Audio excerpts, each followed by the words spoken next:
कथा ही हमें सिखाता है कि संघर्ष के बिना कुछ नहीं मिलता। तो उसी संघर्ष की मिसाल को लेकर मैं उत्तराखंड के पहाड़ से आप लोगों के पास आई हूँ। और अभी मेरे साथी ने जो कि जम्मू कश्मीर से आए थे, मैं उन्हीं के पड़ोस में रहती हूँ और उसी हिमालय से मैं आई हूँ। तो उनकी जो बात है उसको ही मैं आगे बढ़ाते हुए थोड़ी सी अपनी बात कहना चाहती हूँ कि आज ये केवल आज की बात नहीं है। पहाड़ों को जो भी हिमालय है या यहाँ जहाँ जहाँ पर भी नदियाँ हैं, जहाँ जंगल है और जहाँ जमीनें हैं, हर जो भी सरकारें आई, जो भी पूंजीपति आए, उन्होंने उनको लूटा है। और वहाँ के रहने वाले, चाहे वो आदिवासी थे, वो मूलवासी थे और वहाँ की जमीन की हिफाजत करने वाले थे, उन सबको बेदखल किया। और वही आज कुछ रिप्रेजेंट कर यहाँ पर अपनी आवाज बोल रहे हैं। लेकिन आज पहले की अपेक्षा आज की लड़ाई ज्यादा कठिन हो गई है, ज्यादा तीखी हो गई है। और मैं समझती हूँ कि हमें भी उसी तीखेपन से अपने विचारों को तराशना है, ताकि अपने दुश्मन जो हमारे सामने खड़ा है, एक फासिज्म के तौर पे खड़ा है, एक खास विचारधारा को लेकर खड़ा है, उसकी खिलाफत करनी है, तो हमें अपनी विचारधारा भी वही तीखी करनी है। इसको आगे बढ़ाते हुए मैं अपने उत्तराखंड की बात कर रही हूँ, क्योंकि उत्तराखंड आज पूरे देश में नहीं, विश्व में नहीं, दो ही चीजों के लिए जाना जा रहा है। जो कि कभी ये जाना जाता था जहाँ से नदियाँ निकलती थी, जहाँ से ग्लेशियर निकलते थे, जहाँ की नदियाँ पूरे गंगा जमुना की जो संस्कृति थी वो जानी जाती थी कि उस गंगा जमुनी तहजीब इस भारत की एक पहचान थी। आज वो सब कुछ छिन्न भिन्न किया जा रहा है।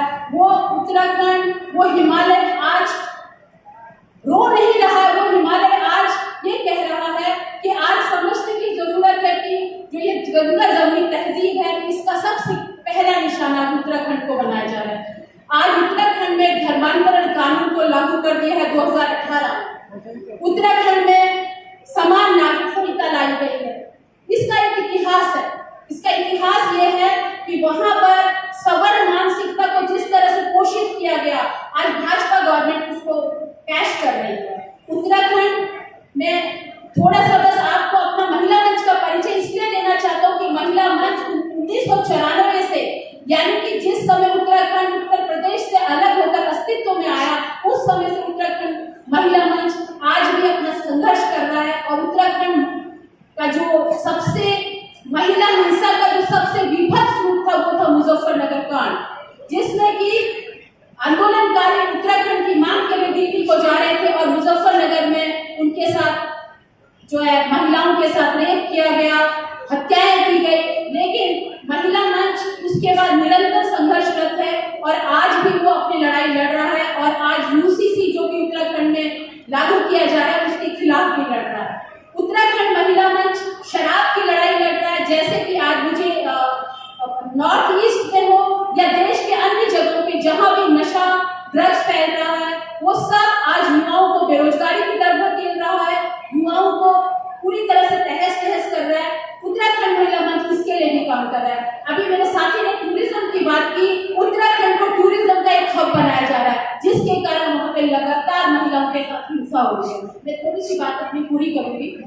अंकिता हत्याकांड आप लोगों ने सुना था, जिसमें कि भाजपा सरकार के एक मंत्री के बेटे के द्वारा अंकिता लड़की को मार दिया गया था, जिसकी सुनवाई आज भी चल रही है और आज भी उसमें कुछ नहीं हुआ है। हम लोग हाईकोर्ट में, सुप्रीम कोर्ट में गए, लेकिन सीबीआई इंक्वायरी नहीं हुई।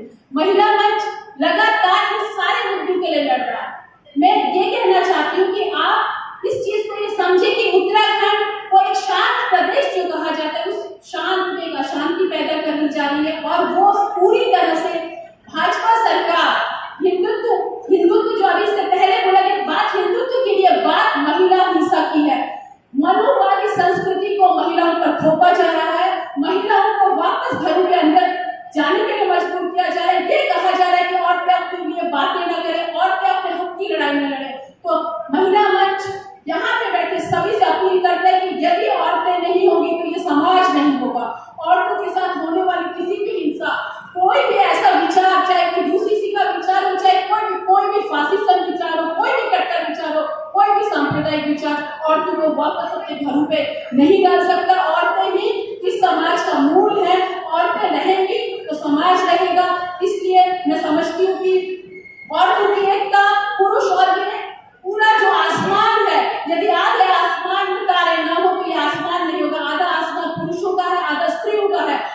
ये लड़ाई हमारी बराबर की लड़ाई है और ये लड़ाई को हमें इसी रूप में आगे बढ़ाना है। धन्यवाद।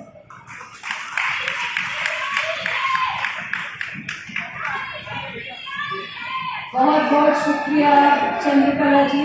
और आपने सारे जो खतरे मंडरा रहे हैं और उत्तराखंड में नजर आ रहे हैं इतनी क्लियरली, उनके बारे में हमें अवगत कराया और किस तरीके से काम चल रहा है महिला मंच का, उसके बारे में भी बताया। आपका बहुत बहुत शुक्रिया। अब लिंगराज आजाद जी